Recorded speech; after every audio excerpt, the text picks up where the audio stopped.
Science Podcast. My name is Tyler Bublitz, and welcome back to the 13th Sunday after Pentecost for the week of August 27th, 2023, and I'm excited to have you here. I'm excited to dig into this week's podcast, and I am excited that we are getting into this time where a lot of transition starts happening, especially here in the Northern Hemisphere, at least in the United States. You're starting to have kids go back to school.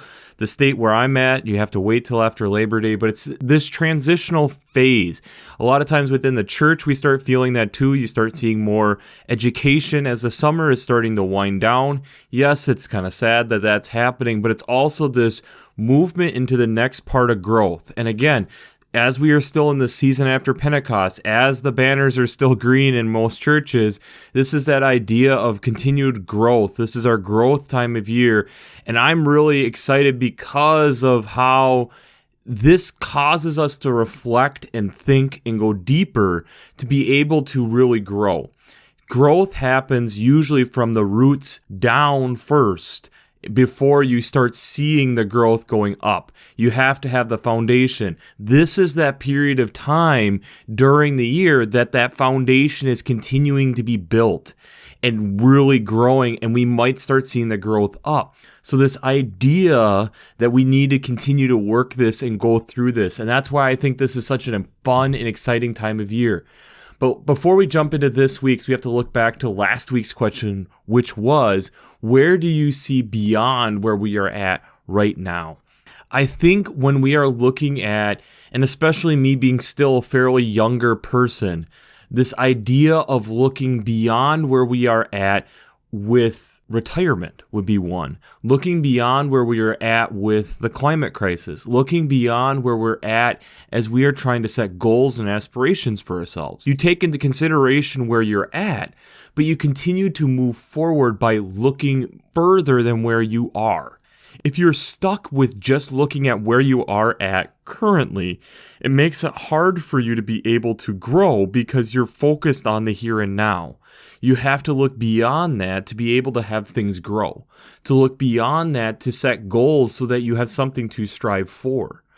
I think that's one of the things right now within, especially the American culture that I'm growing up in, at times we can get stuck with that around certain subjects. And especially when we look at our global climate crisis, or we look at growth after we get through school individually, we sometimes get to this stuck point and we don't allow ourselves to keep growing because the evidence of our growth isn't as obvious. But it's so important for us to continue to grow in. I'll also attach links down below. Phil DeFranco, I've referenced him before, did another deep dive onto the topic we talked about last week, did a nice little segment kind of expanding on what Hank Green talked about last week. So if you haven't checked that out, I'd highly recommend checking that out in the show notes. So let's just jump into this week. And again, we're still in this section of having two Old Testament texts, so let's just jump into it.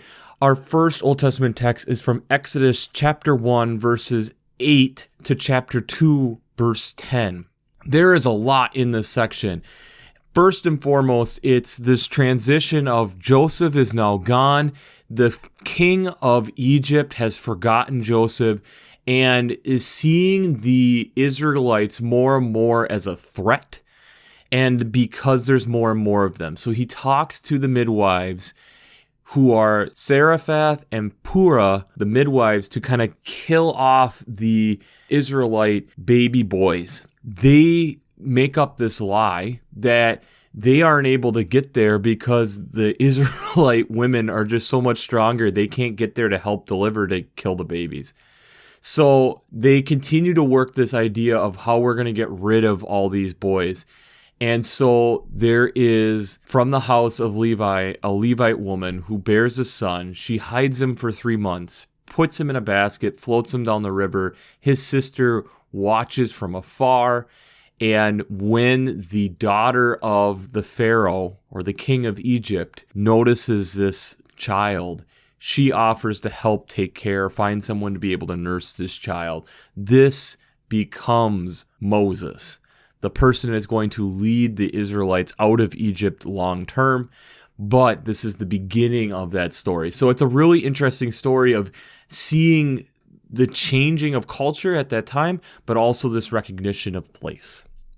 The psalm that goes with that is Psalm 124, all 8 verses of it. And it's recognizing that God is on our side with anything that comes against us, and that in that this recognition that God will continue to be with us and help us when things are looking desperate. Things are looking like we aren't going to be able to make it. Things are looking bleak. That God still is with us and is able to carry us through because God is in control of what is going on. The other alternative Old Testament text this week is out of Isaiah chapter 51, the first 6 verses. Again, this is that recognition of after Jerusalem has fallen, and this moment of making sure we look back to how God has continued to provide for the people over time. Looking at how God blessed Abraham and Sarah, even when things didn't look great. That God is trying to lay out a place for his people to be able to be.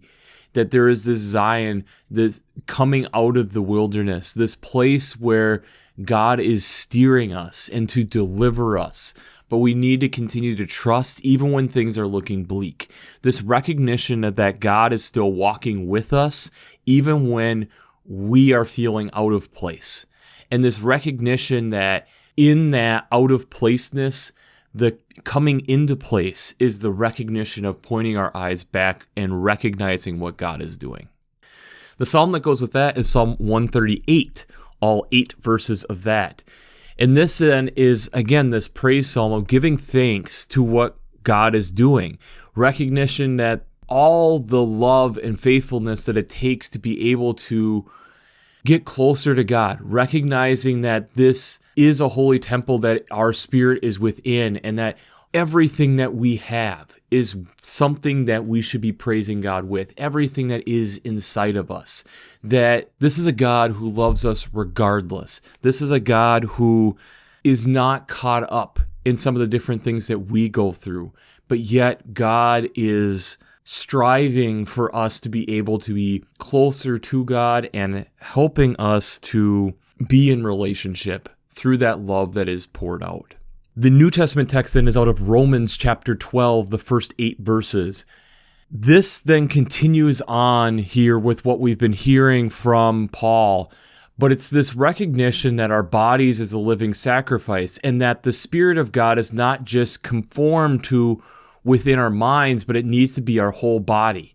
And that this is a function of how we live things out. That this is not something that is just looking at all our shame, but also this life-changing thing that we are inspired to show the gifts that God has given us and use that and show the body, be part of that body that is in movement, that give the generosity and diligence and compassion, these different parts of us that God has gifted us with, and sharing that with people because we are living out this mission.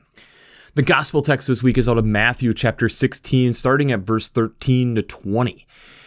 This is where Jesus is entering the district Caesarea Philippi with his disciples. He states, "Who do people say that I am? And some say John the Baptist, others Elijah, others Jeremiah, or one of the prophets." And then in verse 15, he turns it around, "But who do you say that I am?" Simon Peter responds with, "You are the Messiah, the Son of the living God." Jesus then responds with, "Blessed are you, Simon, son of Jonah. For flesh and blood has not revealed this to you, but the Father in heaven." And then he continues with that Peter, there will be the rock on which the church is built and that Hades will not prevail. That this foretelling of what Peter will be. "I will give you the keys to the kingdom of heaven, and whoever you bind on earth will be bound in heaven, and whoever who you loose on earth will be loosed in heaven." And then he sternly ordered his disciples not to say that anything about what he had just said, that he was the Messiah. But this idea of recognizing that at this moment, Peter is seeing and believing and knowing that this is the Messiah, the one that they have been looking for and waiting for a long time. So, before we jump into how faith and science come together this week, we do a shameless plug. Working Preacher. If you haven't checked out Working Preacher, I'd highly recommend it. Between the Sermon Brainwaves podcasts, their commentaries, their discussions. Since I'm not an ordained minister, I use them on a weekly basis to help give me some direction and different ideas to bring this podcast to you week after week. So if you haven't checked out Working Preacher, I'd highly recommend it. I'd also highly recommend checking out the Revised Common Lectionary coming from Vanderbilt's Divinity Library. I enjoy how they lay out the text week to week, but also having the liturgical art, prayers, hymns, colors. All this stuff is so important to be able to help give some perspective and look at things a little bit differently, and to help be able to get ready and prepare and think about these texts week to week. So if you haven't checked out the Revised Common Lectionary coming from Vanderbilt's Divinity Library, I'd highly recommend that. Finally, I'd also highly recommend checking out the Green Blades Preaching Roundtable and Green Blades Rising publications. These are newsletters and reflections each week on the different lectionary texts. If you're listening to this podcast, I think you'd enjoy listening to it week after week, looking through ecological echoes, implications, and urgencies about being able to look at these texts in that way, whether you're preaching or listening week to week, but giving you something additional to be thinking about. I, later this year, will be writing, and I'm really excited about it. I know writing isn't my forte, as I use my voice a lot, but I am really looking forward to being part of this ministry. So I'd highly recommend, so you don't miss out on that, checking out the links down below in the show notes and sign up for this awesome newsletter and weekly reflection. I think this week you really have to start with, but who do you say that I am? It's such a personal question. And it's amazing when you look and take that line and look at all the different texts that we have this week. It is the defining phrase that helps us guide us through this week. And amazingly, when we talk about our spiritual lives, we often talk about identity and knowing who our identity is and what does that identity then mean for us moving forward. I am very much of an advocate of not getting stuck purely on the idea of identity, but recognizing that that identity should be moving us towards something and moving us toward becoming then, because of this identity, this is who I am. This is then what this means for me. This is how I act. This is what I do. And with being human, I think a lot of times it's a question that we all focus around. The senior pastor who I work under, Corey Furman, has stated it takes the first 20 years of your life to figure out who you are and the rest of your life on how you're going to live that out. And I think in a lot of ways that is the essence of what this question really gets to. And when we think about it, I think to help answer this question, science really can help us in a couple different ways to help us recognize the importance of this question and the importance of why we need to answer this question. But then two, if we don't answer this question, how out of hand things can get. And I think the combination of those two bundled together can really help us get some insight into how we need to be able to answer this question, not only about Christ, but within our own selves. So let's just jump into it. One of the things that has been crazy over the last 30 years, 35 years, is the beginning of DNA sequencing. Because of DNA sequencing, it has allowed us to start to understand potentially phylogenetic trees. Phylogenetic trees are allowing us to understand how potentially species evolved, deviated from each other. And through these trees, we're able to find common ancestors. And based on how close they are related through common ancestors, can help us understand how closely related they are to us. So, for instance, our closest related relative as a Homo sapien is the chimpanzee. The closer they are, the more genetic material they share in common. And thus, especially as we have been learning with genetics or things happen, potentially this can be something that there still might be enough DNA that's close enough that you're able to help. Or based off of what we know from whatever other species, they can help teach us about these other species, the closer they are together. Before DNA, we were a little bit limited on this. Because we weren't able to look at the genetic coding, there was a lot of times that we thought things were closer together based off of physical traits or looking at things acting in a similar way. And I don't typically use forms, but this one I use because there's a lot of referencing on who this person is and where they're studying and different things. But here's a few examples, and I even had a close friend of mine reach out with a couple. In 1975, so again, within many people's lifetime, fungi, molds, mushrooms, etc. were considered a plant. And now they're being more closely related to animals when you look at them at the molecular level, and they became their own kingdom within classification. This is a great example.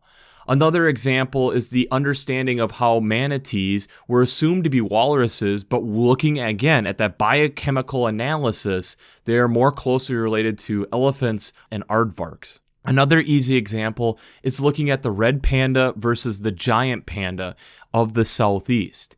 That there was things when you looked at them that they acted, were they bears or were they raccoons, based off of physical characteristics, and there was much argument. But when they did DNA sequencing, the giant panda was more part of the true bears, the Ursae, and the red panda was part of their own family, but was more closely related to raccoons. So these types of things help us then be able to understand things closer. Another example of this, falcons, once considered to be related to hawks, would make sense. But the DNA is showing a much stronger relationship with parrots.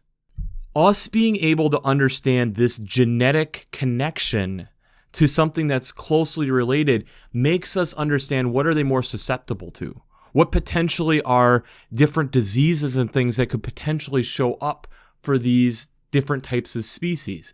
What things should we be aware of? What are things that we assume? And that's where we talked about before, how we've gotten into coevolution, where something evolved completely separate of the other one, like counter shading, how animals typically are darker on the top of their body and lighter underneath for being able to, if they're up in the air on a tree and you're looking up at them, it matches more the sky, versus if you're looking from the tree down on the forest floor, they kind of blend in that way.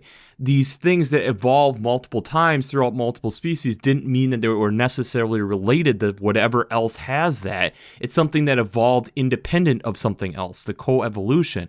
But this idea of us being able to better understand these species and their families helps us better appreciate and understand potentially where these things came from.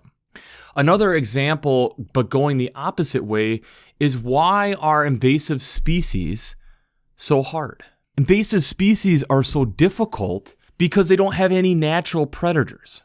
And why is this so hard? Because they don't know where they fit in the ecosystem. When we take the previous examples and understanding who their relatives are, and yes, they might be in a separate ecosystem like falcons and parrots, they have spent enough time in that ecosystem that they've developed independent and they've become part of that ecosystem. They understand their role.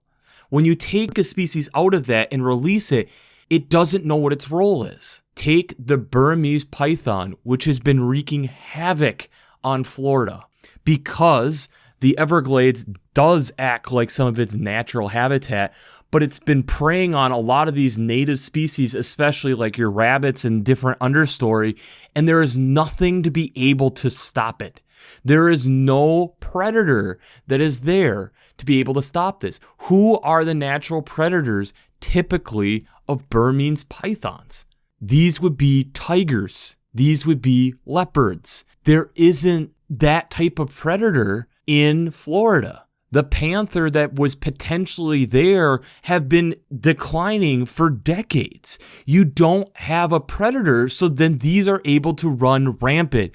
They don't know who they are, and thus causing major destruction to the ecosystem because there isn't anything to be able to control this. This is having a negative effect.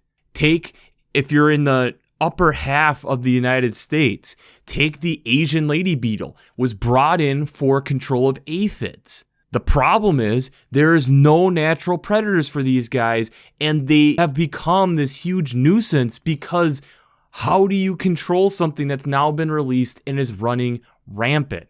This all then ties into the idea of when you are within an ecosystem, you know who you are, you know what your role is. If you have grown up and been developed in that ecosystem, you understand who you are and what your role is.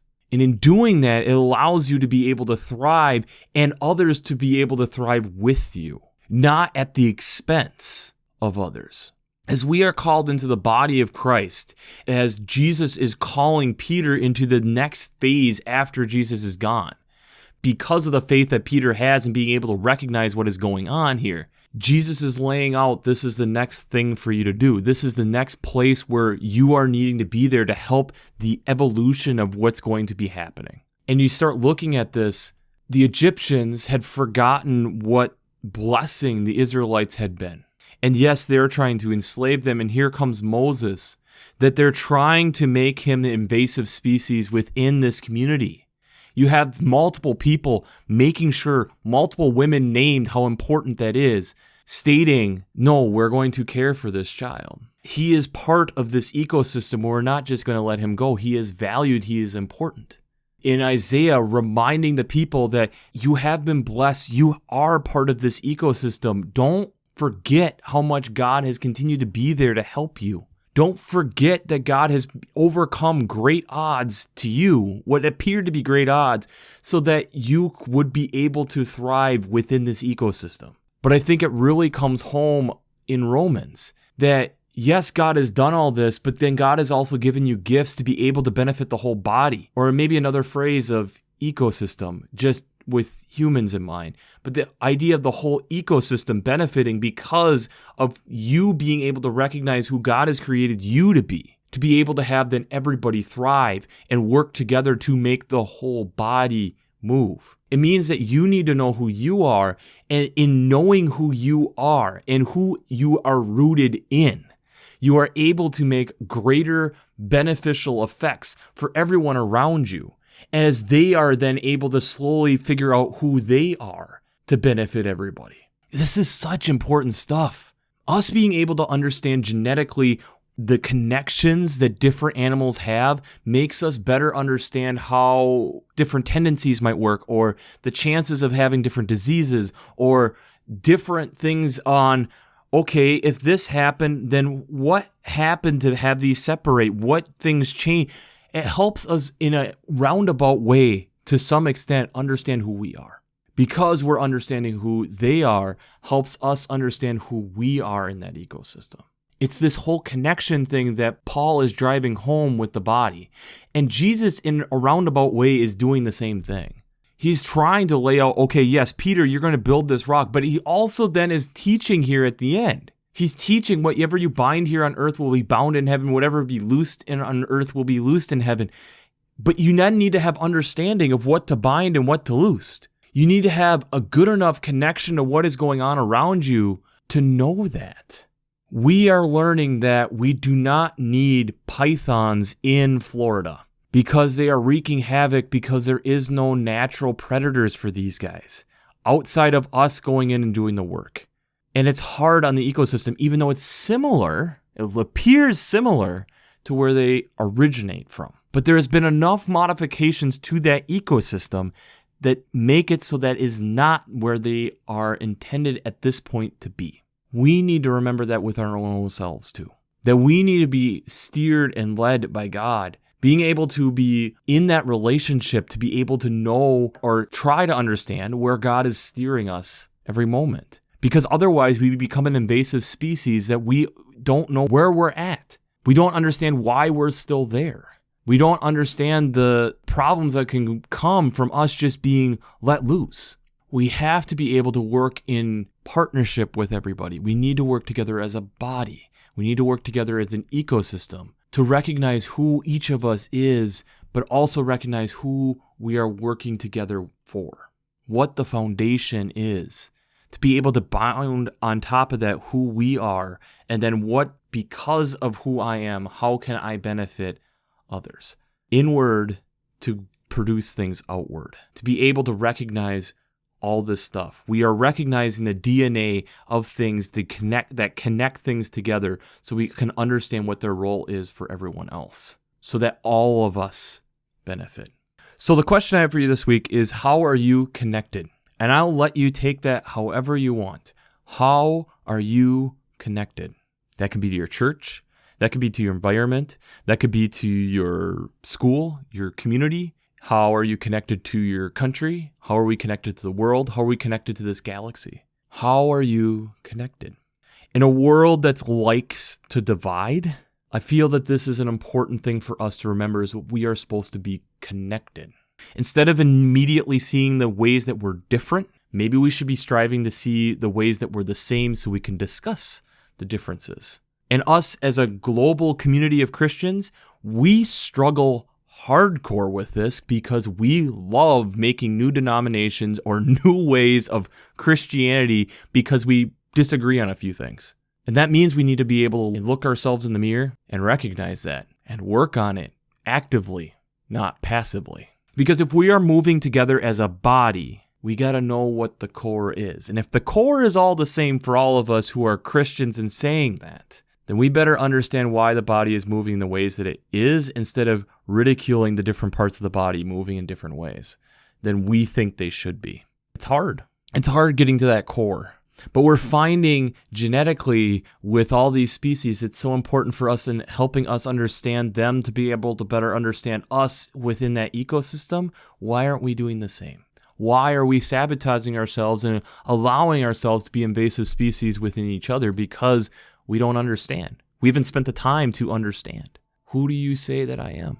Let people speak to understand that. It's a moment where Jesus is actually letting the disciples speak, and Jesus listens. How quick are we to speak and not let ourselves listen? I think these are important things, and especially as we are getting into what many parts, at least here in the United States, the academic year, it's a good reminder. We need to listen. And in a world where that sometimes isn't beautiful, in a world that there is a lot of need, so maybe we need to listen to these people and actively recognize that might mean parts of the body needs to adapt to help other parts of the body. But in doing that, I pray and I hope that we better understand who each of us is and how connected we all should be, so that we understand and recognize that we all are connected, just like falcons and parrots, so that we are able to produce something more beautiful for our ecosystem than a python set free in Florida. So, we'll wrap this up as we always do. I pray God blesses you through your faith and amazes you through science.